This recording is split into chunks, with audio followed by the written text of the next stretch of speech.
This video is quite a bit overdue. It's now like 2.5 weeks after Junior Worlds, but I suppose we better finalize the series and recap how it all went.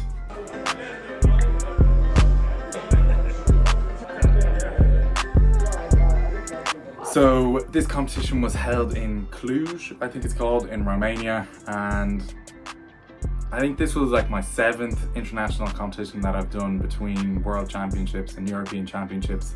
And to be honest, this was probably like my favorite location that they've had a competition. If you had followed along with the previous videos, you would have heard me say that like this is the best prep that I've ever had, especially mentally coming into a competition. I was way under the weight limit for the class, so I didn't have to worry about anything there. I could kind of just eat as normal. Didn't have any extra stressors really coming into it. I was just excited for the opportunity to perform. So the day of the competition, I weighed in. I think I was 111 kilos or so. I was the lightest person in the weight class. Warming up, I didn't feel amazing. It was kind of early in the morning, so the weigh-ins were 7 a.m, but Romania is 2 hours ahead or behind, I don't know. They're 2-hour time difference, so it's actually like 5 a.m. in Ireland. And then we were lifting at 9 a.m, but that's 7 a.m. in Ireland, and there's never time at home where I would be lifting at 7 a.m. So maybe the body clock was a little bit out of sorts. Took a little bit of time to wake up and get in the groove. Actually, it's worth noting, I think I was on like my last warm-up, and one of the Irish coaches came over to me and was like, "It seems like you've been bumped into the A flight," because in the days leading up to it, they said that I was going to be in the B flight. There was an interesting situation there where there were some fake nominations put in, and that was going to decide the flight order. But I think based on openers, they decided to put me in the A flight, but I'd already taken 5 or 6 warm-ups. Like I was ready to start in like 10 minutes, and they decided, oh no, I'm going to be in the A flight now. So I was like, here, no, like, see if we can change that. That's like, I don't have to warm up again. Like if I do have to, I can make it work. But we got it sorted in the end, put back into the B flight, everything was fine. Took the last warm up, and then we were ready to go onto the platform.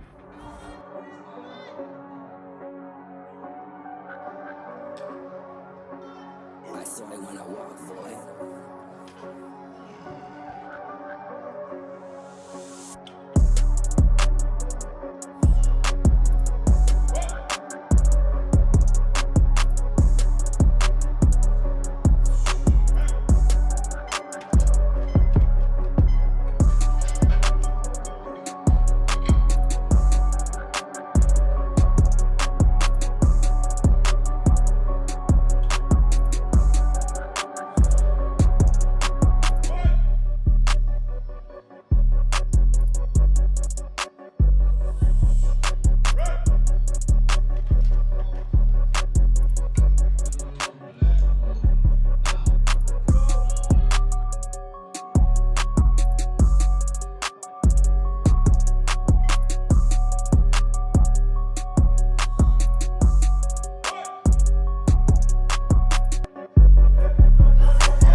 So 4 squats, I think I opened 280.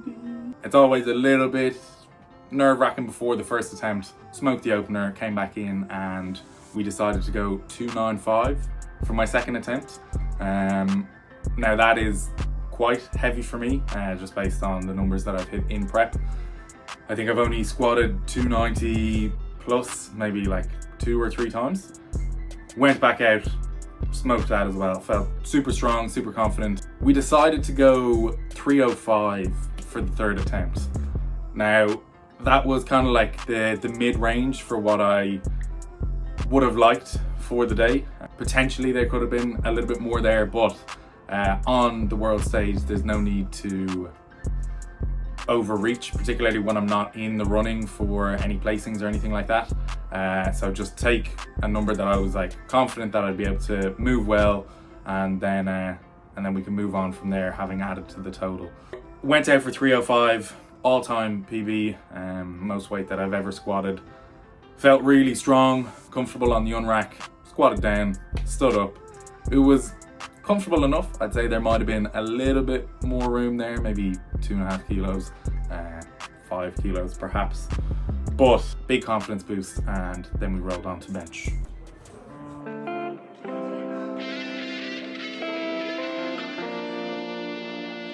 I saw you when I walk, boy.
So yeah, I was confident coming into bench press, warming up, felt really strong. I think I was opening 165, went out for that, and to be honest, on the platform, it didn't feel that good. It's always the case, I find, when benching in competition, that my feet will just be like sliding all over the place. So I had that on my first attempt where I unracked and I could just feel my feet like sliding away. But thankfully, I've gone through it enough times now that I knew what the deal was. If I could just get a towel, put some like Powerade or coffee or something on the towel, rub my feet on that, they'd be like a little bit stickier. So when I go back out onto the platform, they hopefully won't slide as much. I don't know if that is not allowed. Like, I can't imagine that there's like any rule specifically against that. I know you can't like chalk the bottom of your shoes, I think. But yeah, I don't know if that's just like a trick, a smart trick, or if that's something that you're not supposed to do. For the second attempt, we jumped to 175, which was my previous competition max, and went out for that. Small change in my setup and it flew, felt really good. So came back in and I suggested that we go like 182.5. That would match my all-time PB like in the gym, and it would be a 7.5 kilo comp PB. Again, no need to overreach. I'm not in contention for anything. I'm definitely not in contention for a bench medal. So yeah, just add kilos to the total. Take something that you're comfortable with, confident with. That's what we did. Went out for the 182, moved really well. I would be confident that there was another few kilos there that we could have taken. And yeah, after that, I was feeling great, I was feeling strong, and we got ourselves moved on to deadlifts.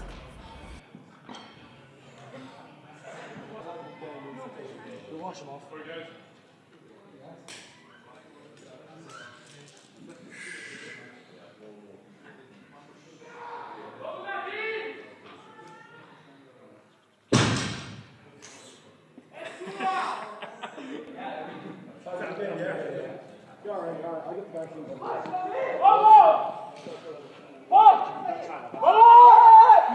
Brush the body, we've got time. I've asked him to brush the body.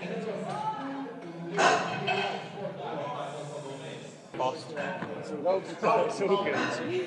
Don't worry, I got it documented, I got proof it. Then we can run. As soon as I'm like, let's go, Andrew. Let's go, Andrew. Then. Come on. Let's go, Andrew. Blackwood.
So by this stage, I was having the time of my life. I had hit like 2 big competition PBs on squat and bench. So we were vibing in the warm-up room, we were dancing, we were having fun. And that led to a bit of a mishap where I was one lifter out from taking my opener, and the TC, like the technical controller, kind of stands there and stops you from like walking out onto the platform. They tell you when you can go. She got one of the Irish coaches and was like, he might want to put his deadlift socks on. So I don't know how we had managed to forget to do that or how I had managed to forget to do that, but yeah, I was 60 seconds away from taking my opening deadlift at World Championships and I didn't have my deadlift socks on. So we had to like sprint back to my gym bag. We were like digging around my gym bag trying to find the deadlift socks, got them on, panicking because I don't know how long I have until I'm called out to go onto the platform. As I was doing it, like we had talked my legs when we were like doing warm-ups and stuff.